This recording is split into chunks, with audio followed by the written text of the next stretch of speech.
Alors maintenant, nous allons voir les exercices du livre de la page 132-133.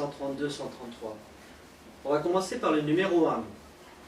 Exprime l'aire de ces polygones avec l'unité proposée. Alors, vous avez plusieurs polygones, A, B, C, D, E, F, G, et vous devez donner leur aire, leur surface. Donc pour cela, vous avez donc une unité. L'unité, c'est le triangle rouge, là, qui correspond à la moitié d'un petit carreau. Donc en fait, il suffit de compter le nombre de triangles. Ou alors vous comptez le nombre de carrés et vous divisez par 2. Alors par exemple, le polygone A, il a 4 triangles comme celui-ci, donc ça fait 4 U. Donc vous indiquez A égale 4 U. Alors pour le numéro 2, exprime l'aire de chaque figure avec l'unité donnée. C'est un peu comme pour le numéro 1, sauf que l'unité est différente. Là, l'unité, c'est le carré rouge. Après, B. Pour chacune d'elles, trace une figure qui a la même aire, mais une forme différente. Donc, vous avez donc la figure A qui a une certaine aire, la figure B qui a une autre aire, et vous allez devoir tracer deux autres figures. Une qui a la même aire que la figure A, et l'autre qui a la même aire que la figure B. Par exemple, ici, j'ai une figure, je peux l'appeler la figure C, par exemple. Elle a une aire qui fait 8 unités, on est d'accord, hein. Si on prend le carré comme unité, on a 8 unités. Et bien à côté, j'ai tracé pareil une figure qui a la même aire. Si on compte, on a bien 8 unités. Elles sont complètement différentes ces figures, mais elles ont la même aire, elles ont un point commun.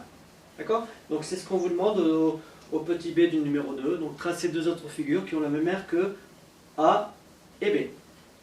Alors pour le numéro 3, donc on a deux lettres, hein, quelle lettre a la plus grande aire?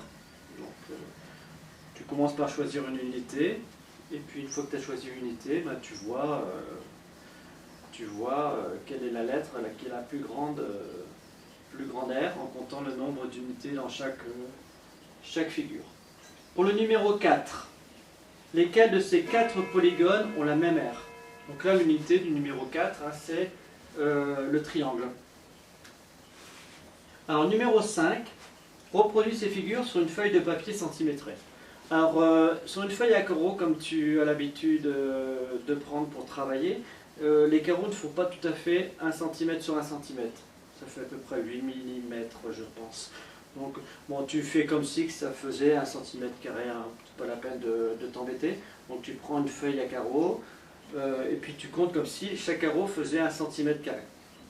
Donc tu traces, tu reproduis ces figures et puis après tu réponds à la question quelle est l'aire de chaque polygone que tu as reproduit. Et puis après on te demande de les ranger dans l'ordre décroissant. Décroissant, hein, descend, donc du plus grand au plus petit. Croissant, on monte. Alors le numéro 6, choisis l'unité d'aire la plus appropriée pour mesurer l'aire des surfaces suivantes. Kilomètre carré, mètre carré, centimètre carré, millimètre carré. Voilà. Alors, en fonction de la figure ou de la chose que tu voudrais mesurer, tu ne vas pas utiliser la même unité. Bien sûr, si tu veux mesurer par exemple la surface de ta terrasse, tu ne vas pas utiliser le millimètre carré, c'est-à-dire un petit carreau de 1 millimètre de côté, évidemment. Tu vas utiliser plutôt le mètre carré, par exemple. En général, c'est ce qu'on prend pour mesurer des salles, des pièces, des terrasses, etc. Par contre, quand tu veux mesurer, par exemple, la dimension la surface d'un pays, tu ne vas pas utiliser le mètre carré. Un pays, c'est grand.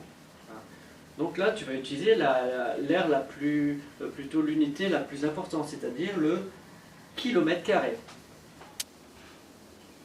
Alors, pour le numéro 8. Le duc de Boisfleury a voulu un jardin à la française devant son château.